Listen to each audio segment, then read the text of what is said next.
Okay क्या पढ़ रहे थे हम लोग? सेल्स ऑफ गुड्स एक्ट पढ़ रहे थे, जिसमें हम लोगों ने थर्ड यूनिट स्टार्ट किया था। रादर मोस्ट प्रोबेबली आज हम लोग इसको फिनिश कर लेंगे, transfer of ownership and delivery of goods. जो लास्ट टॉपिक हम लोग ने एक थोड़ा सा टेक्निकल टॉपिक पढ़ा था, कौन सा रूल पढ़ रहे थे? निमो डैट कॉड नॉन हैबिट। इसका मतलब क्या था? No one can pass what he is not having. जो हमारे पास नहीं है वो हम पास नहीं कर सकते। मतलब अगर हमारे पास ओनरशिप नहीं है तो हम ट्रू ओनरशिप नहीं दे सकते। ऐसे केसेस में प्रॉब्लम हो रही थी उस बायर की, जो बायर इन गुड फेथ खरीद रहा था, ठीक है, अच्छे मोटिव से खरीद रहा है, उसको नोटिस भी नहीं थी कि ट्रू ओनर है कि नहीं है। ऐसे बायर के साथ हमेशा गलत हो रहा था। उनको प्रोटेक्ट करने के लिए निमो डैट कॉड नॉन हैबिट के कुछ एक्सेप्शंस दिए हुए हैं। कौन कौन से एक्सेप्शंस थे? पहला कौन सा था? इसमें बड़ी मजा आ गई आपको, है ना? हाँ, फर्स्ट कौन सा था? सेल बाय मर्केंटाइल एजेंट, यानी अगर कोई मर्केंटाइल एजेंट सेल कर रहा है, भले ही वो ट्रू ओनर नहीं है, लेकिन जो बायर है उसको ट्रू ओनरशिप मिल जाएगी। Second, joint owners. अगर जॉइंट ओनर है किसी प्रॉपर्टी की और किसी एक ओनर के पास पूरी पोजेशन है, तो वो भी उस प्रॉपर्टी को ट्रांसफर कर सकता है और बायर को ट्रू ओनरशिप मिल जाएगी। Third, under voidable contract. Voidable contract कौन से होते थे? जो वैलिड भी हो सकते हैं, वॉइड भी हो सकते हैं, फ्रॉड वगैरह से जो किए जाते हैं वो वॉइडेबल होते हैं। जब एक कॉन्ट्रैक्ट वॉइडेबल की पोजीशन पे है, उस सिचुएशन पे अगर कोई बायर परचेज कर रहा है तो उस बायर को ट्रू ओनरशिप मिल जाएगी। फोर्थ एंड फिफ्थ एक जैसे थे दोनों। एक में क्या हो रहा था? सेल कर दी है, पोजेशन अभी तक है। दूसरे में क्या था? सेल अभी नहीं हुई है, पोजेशन ट्रांसफर कर दी है। दोनों ही सिचुएशन में अगर बायर ने लिया है और बायर को ट्रू ओनरशिप मिल जाएगी। नेक्स्ट क्या था? एस्टॉपल। एस्टॉपल का मतलब ये था कि अगर हम बार बार रिप्रेजेंट कर रहे हैं कि दूसरा पर्सन ओनर है, यानी जो ओनर है वो शांत है और जो नॉन ओनर है वो सबको ये शो कर रहा है कि he is the true owner, ऐसे सिचुएशन में बायर को ट्रू ओनरशिप मिल जाएगी और बाद में ओनर अपनी ओनरशिप को एक्सप्रेस नहीं कर सकता। ठीक है। एस्टॉपल के बाद क्या था? Unpaid seller and sale under the provisions of other act. Any doubt? हाँ बेटा। हाँ हाँ, बिल्कुल करेगा, बिल्कुल करेगा। हाँ बिल्कुल शांत। ओके, एक एक बड़ा अच्छा डाउट आया है एस्टॉपल वाले केस में कि मान लीजिए जो ओनर है वो तो शांत है, ठीक है, और जो दूसरा पर्सन था, मतलब जिसने सेलिंग करी है, उसने ये बोल के सेल कर दिया कि प्रॉपर्टी हमारी है। अब बायर को तो ट्रू ओनरशिप मिल गई, वो तो चला गया, ठीक है। अब बात यहाँ पर आती है ओनर की और वो नॉन ओनर जिसने फिलहाल ओनर बन के प्रॉपर्टी सेल करी है, ठीक है। देखा जाए तो ओनर ने उससे कहा कि भैया हमको डैमेजेस दे दो, ठीक है, तुमने झूठ बोल के हमारी प्रॉपर्टी खरीदी। वो कह रहा है कि हम तो पहले बोल रहे थे, आप मना ही नहीं कर रहे थे। बट ओनर ये कहेगा हम शांत थे, इसका मतलब ये थोड़ी ना कि तुम ओनर बन के प्रॉपर्टी बेच दोगे। क्या कर सकते हो, तुमने जो प्रॉपर्टी बेची उसका जो पैसा आया है वो तुम हमको दे दो, दैट इज जस्टिफाइड। अब अगर वो नहीं मान रहा है, फिर वो ये सिविल डिस्प्यूट होगी, सिविल कोर्ट में जाएगी। सेल्स ऑफ गुड्स एक्ट का कॉन्सेप्ट खत्म। आई यू अंडरस्टैंडिंग? बात समझो। जैसे ही बायर को ओनरशिप मिल गई, ठीक है, बायर का काम खत्म, सेल्स ऑफ गुड्स एक्ट खत्म। अब लड़ाई किसके बीच में हो गई? ओनर के बीच में और वो पर्सन जो खुद को ओनर रिप्रेजेंट कर रहा था। ओनर कह रहा है कि तुमने मेरे नाम पे प्रॉपर्टी बेच दी, अब उसका पैसा तुम हमको दो। नॉन ओनर कह रहे नहीं, हम पैसा भी तुमको नहीं देंगे। Now this is a personal dispute between them. Sales of goods act में तो काम खत्म, पर्सनल डिस्प्यूट हुआ, सिविल कोर्ट में जाएगा, ठीक है। और देखा जाए तो वो जो नॉन ओनर ओनर है ना, उसके पास कुछ है नहीं, क्या प्रूफ करेगा वो कि हम बोल रहे थे ये शांत रहे, ठीक है। मतलब अगर आप ऐसे लीगली देखो तो उसका पॉइंट बहुत ज्यादा जस्टिफाइड पॉइंट नहीं है कि हमने अपने आप को ओनर बताया, ये शांत नहीं रहे तो हमने ओनर बन के बेच दी। Actually this is not a justified point, तो वो एक सिविल सूट में जाएगा। Sales of goods act has nothing to do. Sales of goods act को सिर्फ किसकी चिंता थी? बायर की। उन्होंने कहा बायर को ओनरशिप दो, तुम लोग लड़ते रहो। गलती तो दोनों की थी, वो ओनर बता रहे थे तुम्हें टोकना चाहिए, ठीक है, और दूसरी चीज तुम शांत थे, ठीक है, तुम्हारे ही कंडक्ट से लगा, और वो नॉन ओनर था, उसने अपने आप को ओनर बना के बेच दिया। इन दोनों की गलती थी, ये दोनों आपस में निपटेंगे। ओके, हाँ बेटा। ओके, ओके देखिए इसकी सेकेंड लाइन देख रहे हैं हम लोग एस्टॉपल की, but before a good title by estoppel can be made, it must be shown that true owner had actively suffered or held out the other person in question as the true owner or as a person authorized to sell. कह रहे हैं वो जो non owner, हम उसको non owner बोल रहे हैं, समझ जाओगे ना किसको बोल रहे हैं, वो जो नॉन ओनर अपने आप को बार बार ओनर बता रहा है, ये ओनर के सामने होना चाहिए। एग्जाम्पल लेके चलिए, मान लीजिए इस प्रॉपर्टी के ओनर हम हैं, ठीक है, आप जहां पे भी जाते हैं हमारे साथ जाते हैं और आप इस प्रॉपर्टी को अपना बताते हैं और हम शांत रहते हैं, एस्टॉपल लग रहा है, ठीक है। सेकेंड एग्जाम्पल समझो, हम इस प्रॉपर्टी के ओनर हैं, आप ओनर नहीं हैं, आप जहां भी अकेले जाते हैं आप सबको बताते हैं कि आप इस प्रॉपर्टी के ओनर हैं। I am unaware of the fact, I don't know anything. आप जहां जाते हो आप कहते हो शिक्षा अकेडमी तो हमारी ही है, और कह के आपने शिक्षा अकेडमी बेच दी, ठीक है, उससे बाहर निकलो कि शिक्षा अकेडमी बेची, एग्जाम्पल समझो, आपने शिक्षा अकेडमी बेच दी। पहले हमको बताओ इस सिचुएशन में बायर को ओनरशिप मिलेगी कि नहीं मिलेगी? यही नहीं लग रहा है, रूल ही नहीं लगेगा एस्टॉपल। बायर की गलती बताओ यहाँ क्या होगी? बायर ने बिना देखे समझे प्रॉपर्टी परचेज कर ली। आई यू अंडरस्टैंडिंग? कोई कह रहा है कि हम शिक्षा अकेडमी के ओनर हैं तो बायर थोड़ी ना ओनर मान के परचेज कर लेगा। यहाँ गलती बायर की हुई और निमो डैट कॉट ऑन हैबिट का एक्सेप्शन लग ही नहीं रहा है एस्टॉपल। बेसिकली लिखा क्या है, जो नॉन ओनर अपने आप को ओनर रिप्रेजेंट कर रहा है, he has to do this in front of the owner, and owner by his conduct he has to show, ठीक है, कि he is the owner. Owner साथ में गया, ओनर शांत था, यानी ओनर ने डिनाई नहीं किया। एस्टॉपल तभी लग सकता है जब आपने ही पहले हाँ बोला हो और बाद में आप ना बोल रहे हो। लेकिन अगर ओनर को पता ही नहीं था, बिना ओनर की प्रेजेंस के नॉन ओनर ने बेच दी, तो रूल ऑफ एस्टॉपल लगेगा ही नहीं। आगे समझ में? ठीक है, चलो अब हम लोग पढ़ते हैं performance of contract of sale. Now जब हम कहते हैं कि कॉन्ट्रैक्ट ऑफ सेल को हमें परफॉर्म करना है, तो परफॉर्म करने का बेसिक मतलब हुआ, अगर सेल की परफॉर्मेंस की बात करें तो सीधी सीधी बात आती है delivery of goods and receiving of price. Yes और नो? हम कह रहे हैं सेल का परफॉर्मेंस कब होगा? परफॉर्मेंस तब होगा जब हमने गुड्स आपको डिलीवर कर दिया और आपने हमको प्राइस दे दिया, ठीक है। यानी परफॉर्मेंस ऑफ सेल में अब सबसे इंपॉर्टेंट चीज आ जाती है डिलीवरी। तीन तरीके की डिलीवरी होती थी जो हम लोग ने पढ़ी है, कौन कौन सी? एक्चुअल, सिंबॉलिक एंड कंस्ट्रक्टिव, ठीक है। Now see, the performance of contract of sale implies delivery of goods by the seller and acceptance of delivery of goods and payment of price for them by the buyer in accordance with the terms of contract. Okay, कह रहे performance का मतलब ही यही हुआ, goods deliver किए गए और price receive किया गया। जब ये दोनों चीज हो जाती हैं तो ये डिलीवरी मान ली जाती है। डेफिनेशन ऑफ डिलीवरी देखिए, delivery means voluntary transfer of possession from one person to another. What is the difference between transfer of property and transfer of possession?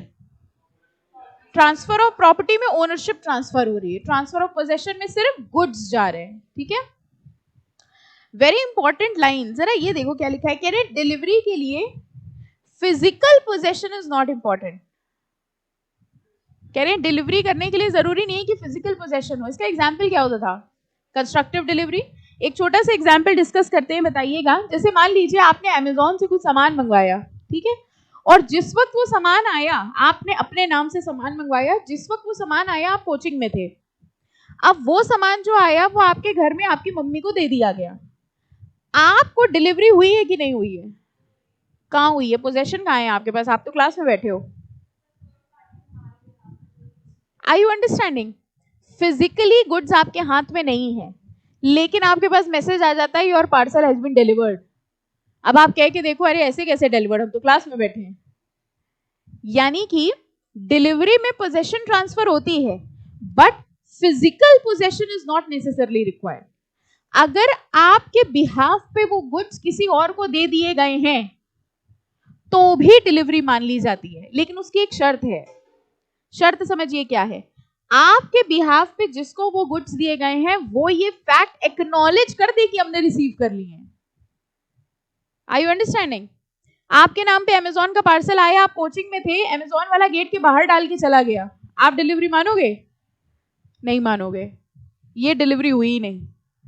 आपके घर पे अमेज़न वाला आया, ठीक है, आपने मम्मी को फोन किया, मम्मी वो अमेज़न वाला आया है, हमने कुछ सामान ऑर्डर किया था, पहले तो मम्मी 2 गाली सुनाएंगी, रोज सामान मंगाते रहते हो, लेकिन ले लेंगी, है ना, इतने बुरे भी नहीं होते, ले लेते। अब उन्होंने कहा हाँ हमने पैकेट ले लिया है, आपने नहीं पकड़ा है, घर वाले ने पकड़ा है, लेकिन अमेज़न की नजरों में डिलीवरी हो गई। फिजिकल पोजेशन आपके हाथ में नहीं थी, फिजिकल पोजेशन किसी ऐसे के हाथ में थी जिसने आपके बिहाफ पे गुड्स रिसीव किए और इस फैक्ट को एक्नॉलेज कर दिया। एक्चुअल में यही डिलीवरी कौन सी डिलीवरी होती है? Constructive delivery. ओके, तो फिजिकल डिलीवरी, फिजिकल पोजेशन जरूरी नहीं है। The buyer, I hope this line is now very clear, physical possession is not important, ठीक है। The buyer should be placed in a position so that he can exercise his right over the goods. Delivery का मतलब buyer के पास अब अधिकार आ गया है उन गुड्स का, ठीक है।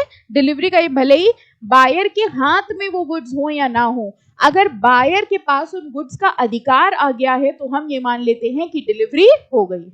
Okay, thus if the possession is taken through unfair means, there is no delivery of goods. Delivery of goods sold may be made by doing anything which the parties agree shall be treated as delivery, or putting the goods in the possession of the buyer or of any person authorized to hold them on his behalf. फिर से हम लोग ने यही देखा, 3 तरीके की delivery होती है, actual, symbolic and constructive. Now duties of seller and buyer, अब लगभग वही चीजें आएंगी जो हम लोग पहले पढ़ चुके हैं। कह रहे हैं it is the duty of the seller to deliver the goods, goods deliver करने की ड्यूटी किसकी होती है? सेलर की। And of the buyer to accept and pay for them in accordance with the terms of contract of sale. Goods deliver करेगा seller और buyer की duty है कि वो उन गुड्स को एक्सेप्ट करे। Payment and delivery are concurrent condition unless otherwise agreed. Delivery of goods and payment of price are concurrent condition. Concurrent मतलब समझ गए, एक साथ होना चाहिए नॉर्मली, कि हमने आपको गुड्स डिलीवर करे, आपने हमको प्राइस दिया, तो नॉर्मली सिचुएशन यही होता है कि गुड्स की डिलीवरी और पेमेंट ऑफ प्राइस ये दोनों साथ साथ चलता है। Okay, the seller shall be ready and willing to give possession of the goods to the buyer in exchange for price, and the buyer shall be ready and willing to pay the price in exchange for possession of goods. कोई नई चीज? सब same है? कोई doubt? पक्का? हाँ बेटा।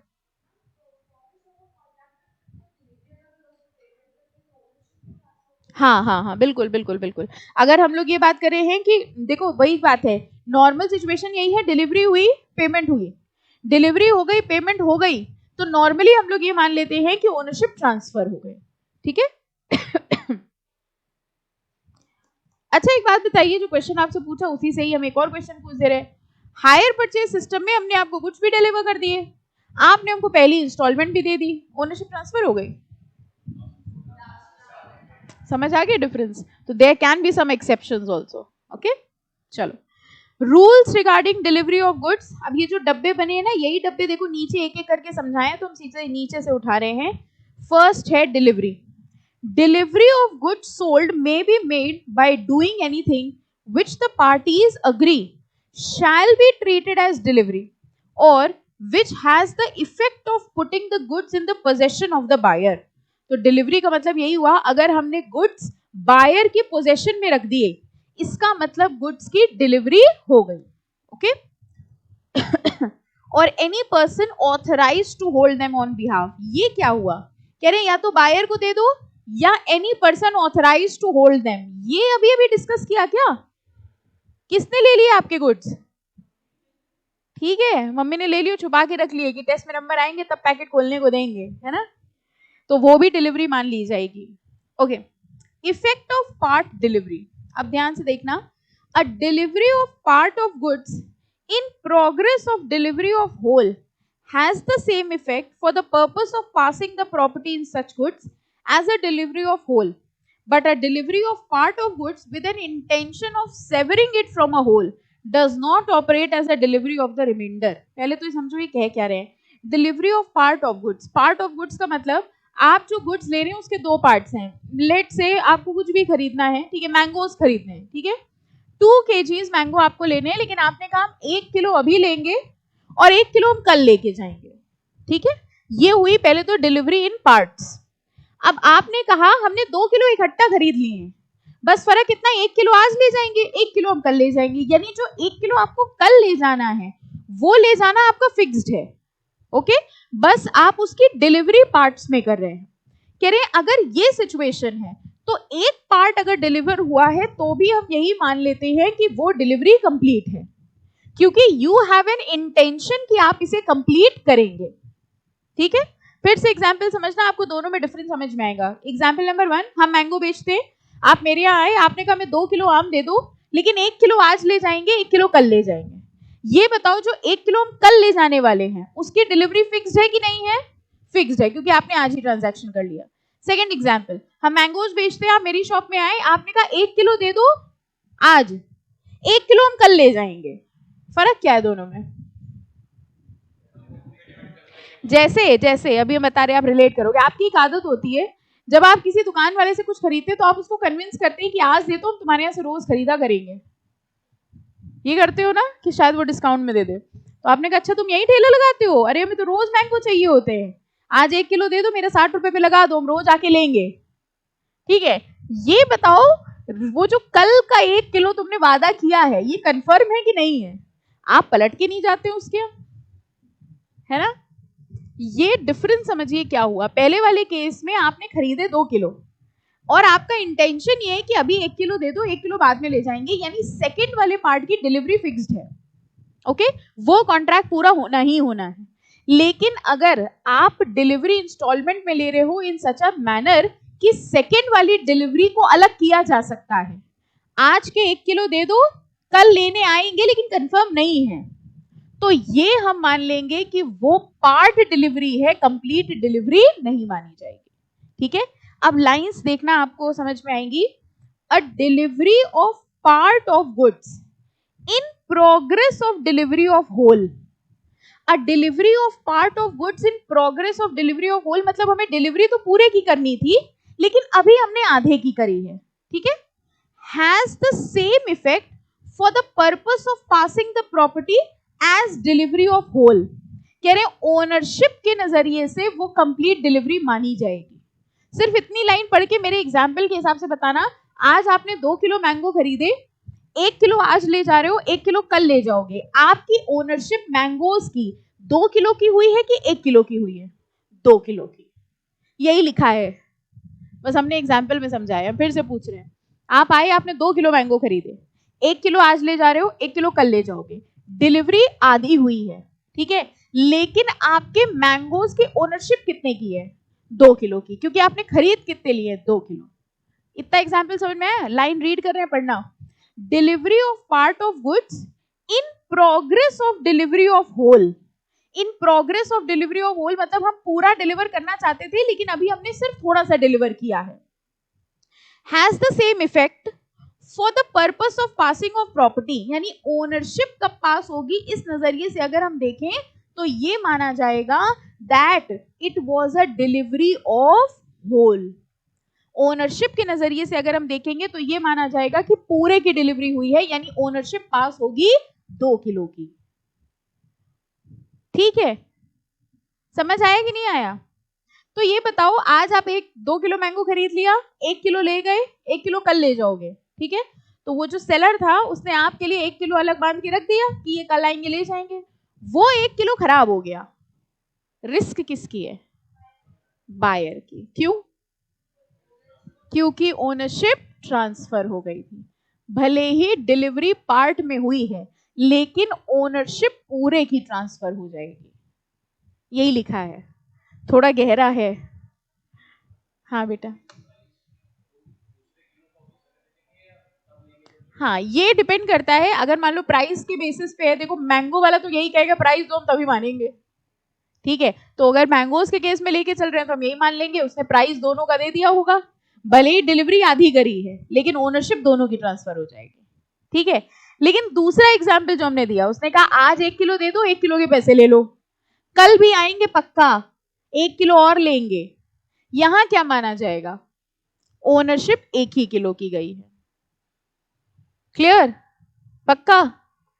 देखो, बट आगे का पढ़ रहे हैं हम, but a delivery of part of goods, delivery of part of goods यानी 1 किलो दिया है अभी, with an intention of severing it from the whole. Intention of severing it from whole मतलब मेरा इंटेंशन ये नहीं है कि जरूरी नहीं हम कल आएंगे कि नहीं आएंगे, ठीक है। Does not operate as a delivery of reminder, वो रिमाइंडर की डिलीवरी नहीं मानी जाएगी। यानी कि अगर हम सिंपल वर्ड्स में पुट अप करें, आज आपने हमसे 2 किलो खरीदे, आप 1 किलो घर लेके गए हैं, लेकिन सेलर ये मान लेगा कि हमने दोनों किलो डिलीवर कर दिए हैं। अंडरस्टैंड? आपने हमसे 2 किलो मैंगो खरीदे, आप 1 किलो घर लेके गए हो, लेकिन सेलर ये मान लेगा कि हमने दोनों किलो डिलीवर कर दिए हैं, क्योंकि दूसरे किलो की भी ओनरशिप ट्रांसफर हो गई है। लेकिन अगर आपने पार्ट में खरीदे हैं with the intention of savouring, आज आपने 1 किलो खरीदे और आपने कहा कि कल 1 किलो और लेंगे, यहां पर सेलर की नजरों में डिलीवरी और सेल सिर्फ किसकी हुई है? 1 ही किलो की हुई, तो वो रिमेनिंग वाले की डिलीवरी कंप्लीट नहीं मानी जाएगी। तो फर्स्ट केस हो गया ना। हाँ, एग्जाम्पल देखो, certain goods lying at wharf, wharf वही होता है गोडाउन जैसे होता है, were sold in a lot,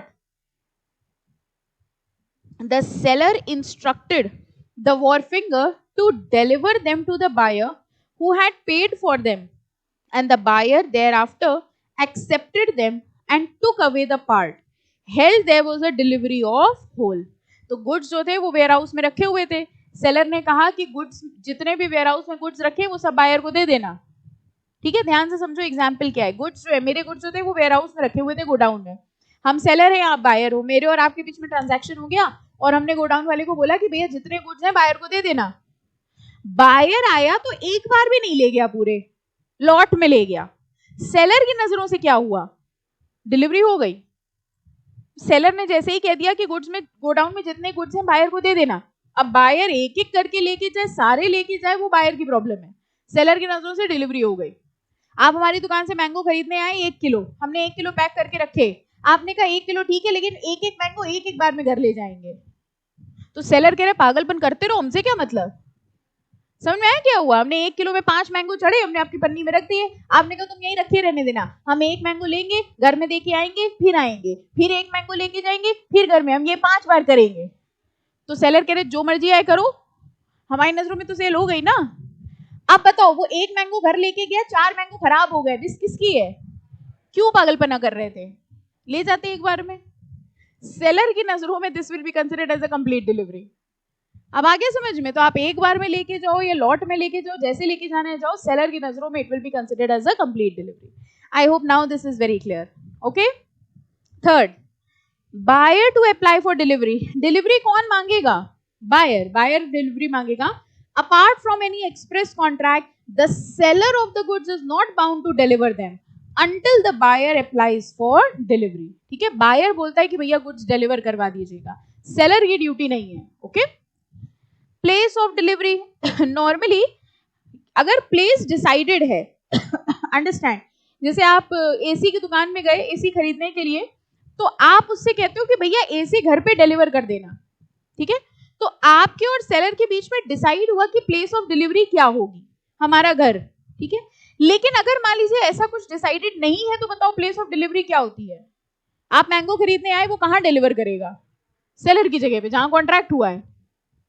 are you understanding? तो दो चीजें हैं, अगर डिलीवरी की प्लेस डिसाइड हुई है तो उस जगह डिलीवरी होगी, अगर डिलीवरी की प्लेस डिसाइड नहीं हुई है तो जहां दोनों के बीच में कॉन्ट्रैक्ट हुआ है वहां पे डिलीवरी हो जाएगी।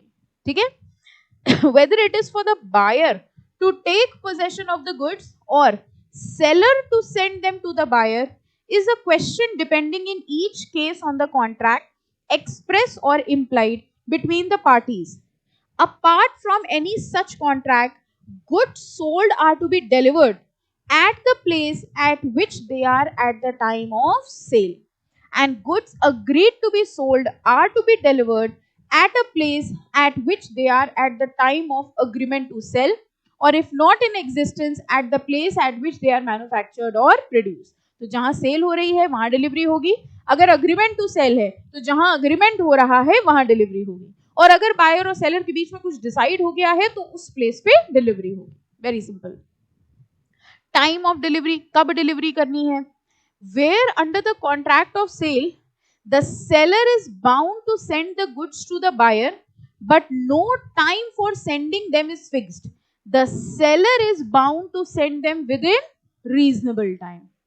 तो आप मेरी दुकान में आए एसी खरीदने, हमने कहा ये सब जो एग्जाम्पल हम आपको देते हैं सब होते हैं आपके साथ. आप एसी खरीदने आए, आपने कहा भैया कब तक डिलीवर करोगे, हमने कहा आप पहुंचो, पहुंच रहा है एसी, ऐसे ही बोलते दुकान वाला. फिर आप उसको फोन करते रह जाते हो, आता नहीं है बड़ी देर तक, है ना. तो नॉर्मली ये कह रहे हो, आप एसी की दुकान में गए, आपने एसी खरीदा, आपने उससे पूछा भैया कब भेजोगे, उसने कहा आप घर पहुंचिए, आ रहा है. उस बात को 2 महीने हो गए, गर्मियां खत्म हो गई, बारिश का सीजन आ गया, तब एसी आ रहा है हमारा चल के. ये हो सकता है? नहीं, क्योंकि ये रीजनेबल टाइम नहीं है. रीजनेबल टाइम 2 घंटा, 4 घंटा, 1 दिन, 2 दिन. तो ये कह रहे हैं अगर टाइम ऑफ डिलीवरी डिसाइडेड नहीं है तो रीजनेबल टाइम के अंदर सेलर को डिलीवरी देनी होगी.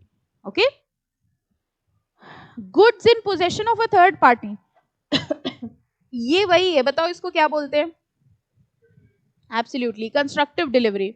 Where the goods at the time of sale are in possession of a third person and there is no delivery unless and until such third person acknowledges to the buyer that he holds the goods on his behalf. ठीक है. अच्छा ये बताओ वो अंबानी का जो घर है उसका नाम क्या है? एंटीना, जो भी है. आपको पता है वो मेरा है. हंसने की कोई बात नहीं थी इसमें.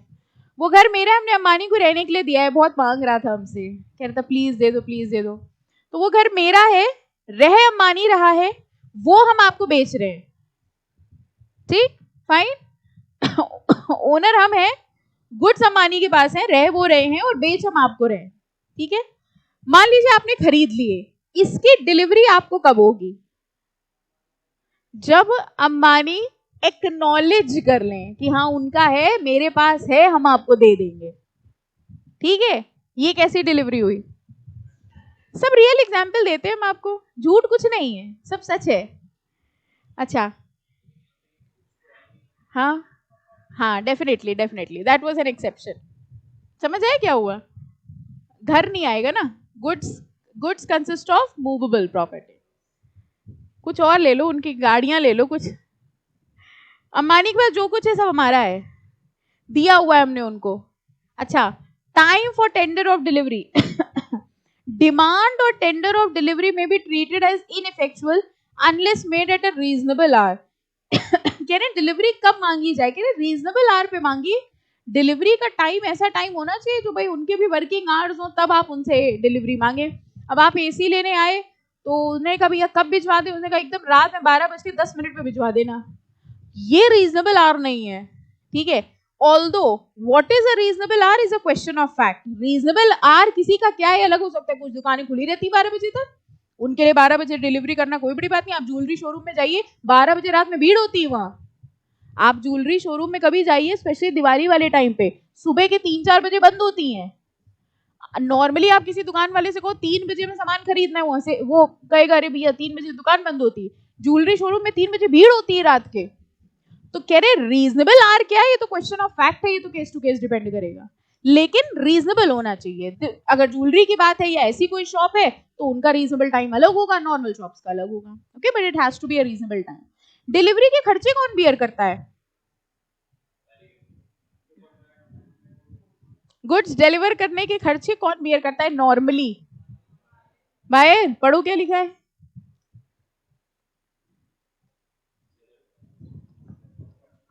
नॉर्मली वर्ड लगाया था हमने.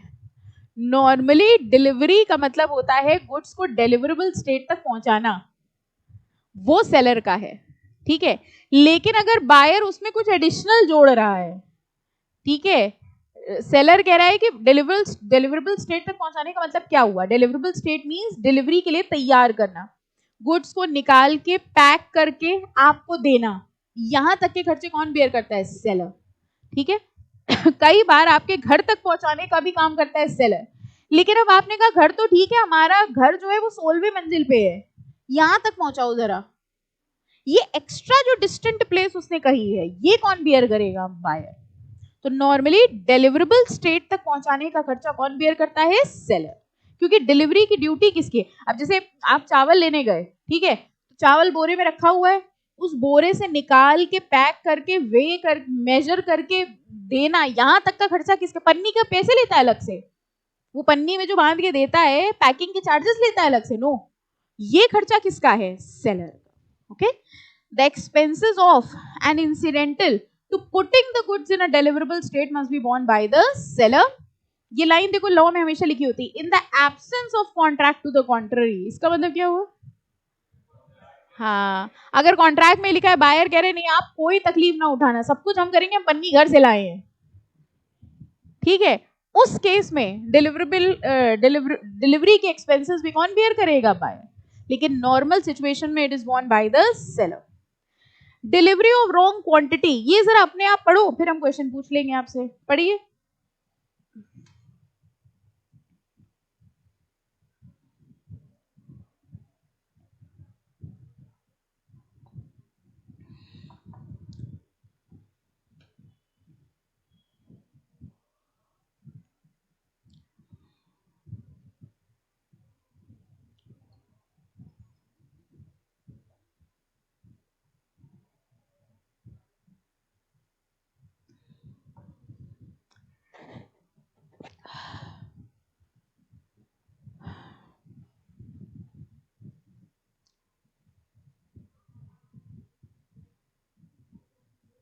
पढ़ लिया?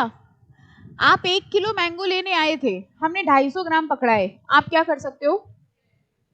रिजेक्ट कर सकते हो, पूरा रिजेक्ट कर सकते हो, वो 250 ग्राम ले सकते हो। पढ़ो पढ़ो, फर्स्ट पैराग्राफ पढ़ो। क्वेश्चन फिर से पूछते हैं, आप 1 किलो मैंगो लेने आए थे, हमने 250 ग्राम मैंगो दिए आपको, आप क्या कर सकते हो? रिजेक्ट कर दोगे? नहीं लोगे 250 ग्राम? ये कर सकते हैं कि ठीक है 250 ग्राम तो दे ही दो, जो नहीं दिया उसके पैसे वापस कर दो, ऐसा कर सकते हैं? ये कहाँ लिखा है? वही तो लिखा कहाँ है? ढूंढो कहाँ लिखा है, कैसे बताया आपने?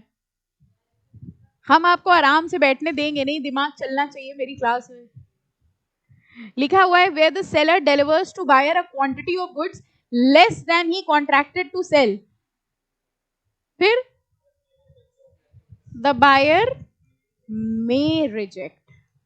एक वर्ड लिखा है मे मतलब मे के बाद जून, मे मतलब ऑप्शन है, वो चाहे तो रिजेक्ट करे, चाहे तो 250 ग्राम का एक आम खा के खुश हो जाए, ठीक है, कह रहे वो चाहे तो रिजेक्ट कर सकता है, but if the buyer accepts the goods so delivered he shall pay for them at the contract rate. Any doubt? आप 1 किलो लेने आए थे, हमने आपके घर में 2 किलो बेच दिए, अब क्या करें? 1 किलो लेने आए थे, हमने 2 किलो भिजवा दिए। देखिए कह रहे हैं if the seller delivers to buyer a quantity of goods larger than he contracted to sell, the buyer may accept the goods included in the contract and reject the goods. 1 kilo ले लिया, 1 kilo वापस कर दिया, और ही में reject the whole, उसने कहा जो हमने बोला था 1 किलो तो 1 किलो, नहीं तो पूरे वापस ले जाओ, ठीक है। If the buyer accepts the whole so delivered he shall pay for them. Okay, जैसे आपके साथ होता है ना, मान लीजिए आपने 1 प्लेट चाउमीन ऑर्डर करी, अब एक तो भूख लग रही, ऊपर से मैंगो चाउमीन, बहुत गलत बात हो रही है ना। आपने 1 प्लेट चाउमीन ऑर्डर करी, गलती से आपके घर में 2 प्लेट आ गई, है ना। अब ये रूल लगा के देखिए, अब आप क्या करेंगे? कुछ नहीं, चुपचाप दूसरी खा जाएंगे, उसको बताएंगे भी नहीं कि 2 प्लेट आ गई थी। ये तो करते हो आप। आपके पास ऑप्शन क्या है? या तो आप पूरा रिजेक्ट कर दो, या तो आप 1 प्लेट रख लो, 1 वापस कर दो, या तो दोनों रख लो और दोनों के पैसे दे दो। सिंपल, ठीक है। आप जो ऑप्शन करते हो वो किसी में नहीं है कि दूसरी खा भी गए, उसको बताया भी नहीं, पैसे भी नहीं दिए, ऐसा लॉ में नहीं लिखा। अच्छा, where the seller delivers to the buyer goods he contracted to sell mixed with goods of a different description। आपने 1 प्लेट चाउमीन मंगाई थी, चाउमीन मंचूरियन दोनों आ गए, अब आप क्या बढ़िया साथ में खाएं। कह रहे हैं क्या कर सकते हैं? द बायर में accept the goods which are in accordance with the contract and reject or may reject the whole। Chow mein खा लेना, मंचूरियन वापस कर देना, दिल पे पत्थर रखे, या तो फिर पूरा रिजेक्ट कर सकते हैं, ठीक है। और अगर पूरा एक्सेप्ट कर रहे हैं तो उसका प्राइस देना है, सिंपल है। चलो अब ये एग्जाम्पल पढ़ लेना, एग्जाम्पल 21 ये सेम है। Instalment deliveries unless otherwise agreed the buyer is not bound to accept delivery in instalments. Normally instalments में डिलीवरी वो एक्सेप्ट नहीं करेगा। The rights and liabilities in case of delivery by installment and payment thereon may be determined by the parties। तो normally delivery एक बार में ही लेगा, instalment में deliveries नहीं होनी चाहिए। Delivery to the carrier, carrier कौन हुआ? रिक्शे वाला जिससे सामान भिजवा रहे हैं। Subject to the terms of contract the delivery of goods to the carrier for transmission to the buyer is a prima facie deemed to be delivery to the buyer। prima facie कौन था? at the first instance। कह रहे हैं अगर हमने रिक्शे वाले को गुड्स दे दिए तो मान लिए जाएंगे, at the first instance मान लिए जाएंगे कि हमने गुड्स बायर को दे दिए। अब यहां पर भी लॉ है तो दो चीजें आ सकती हैं कि वो रिक्शे वाला सेलर का है कि बायर का है। बायर का मतलब न्यूट्रल है।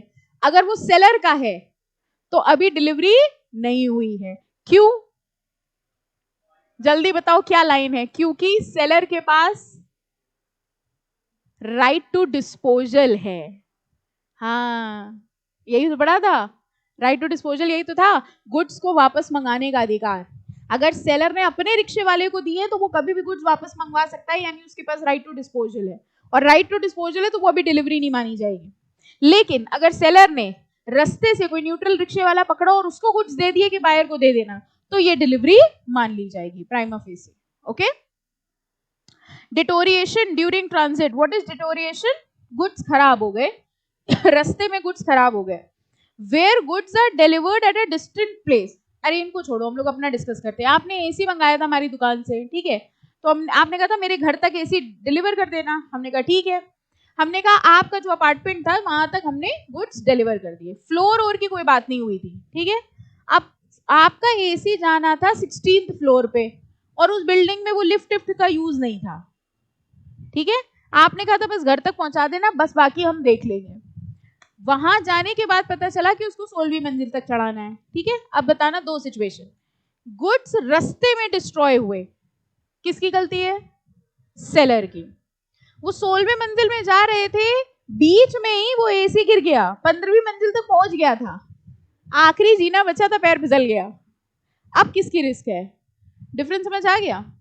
जो डेस्टिनेशन है, जो प्लेस है, वहां तक जहां तक सेलर ने जिम्मेदारी ली थी वहां तक सेलर की ड्यूटी है।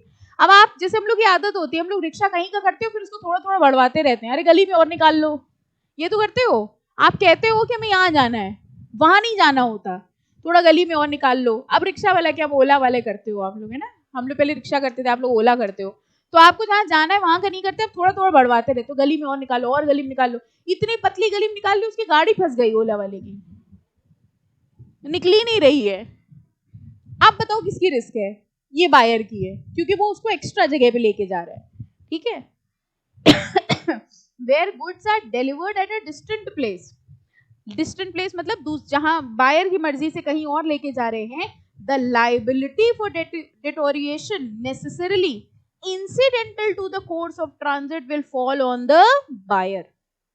ओके, तो अगर बायर एक्स्ट्रा कहीं जगह लेके जा रहा है और फिर गुड्स डिस्ट्रॉय होते हैं तो रिस्क किसकी हो जाएगी? बायर की। हाँ बेटा,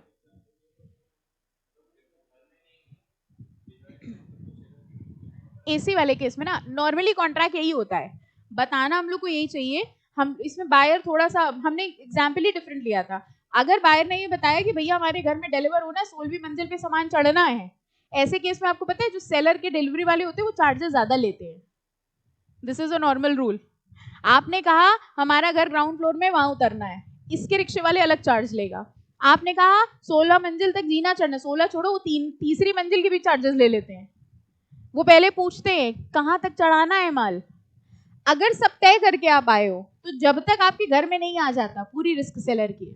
लेकिन गलती आपने कहाँ करी? आपने कहा बस रखवा देना बाकी हम चढ़ा लेंगे, लेकिन वहां जाके आपने उसको डिस्टेंट प्लेस तक लेके गए, वो रिस्क बायर की है।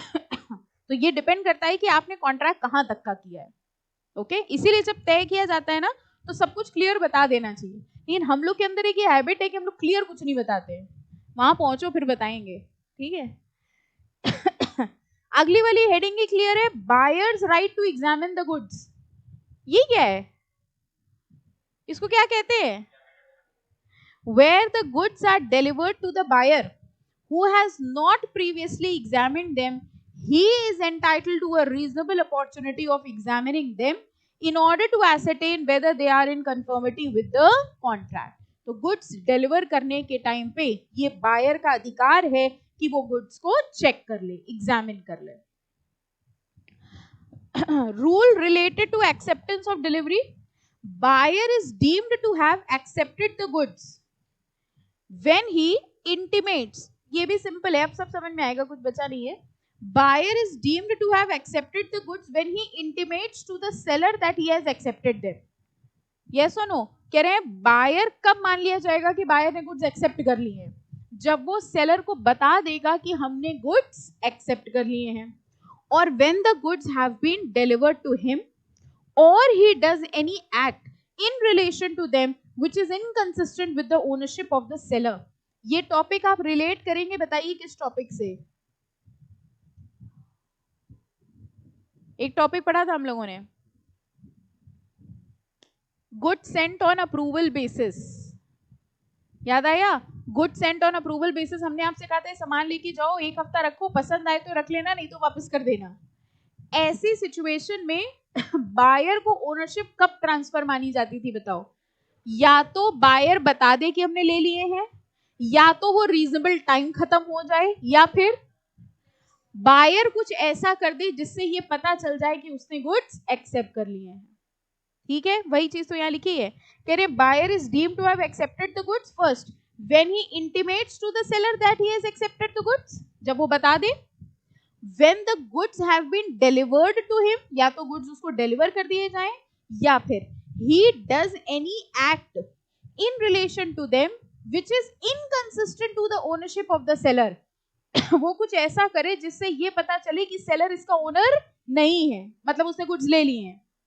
और after the lapse of reasonable time, वही टॉपिक है। अब देखो उसी चीज को इन्होंने पॉइंट्स में लिख दिया, एनालिसिस देखो वही चीज है, बस उसको एबीसी बना दिया है, पढ़ लीजिए, एग्जैक्टली सेम है। ये वही टॉपिक है, रिटर्न बेसिस।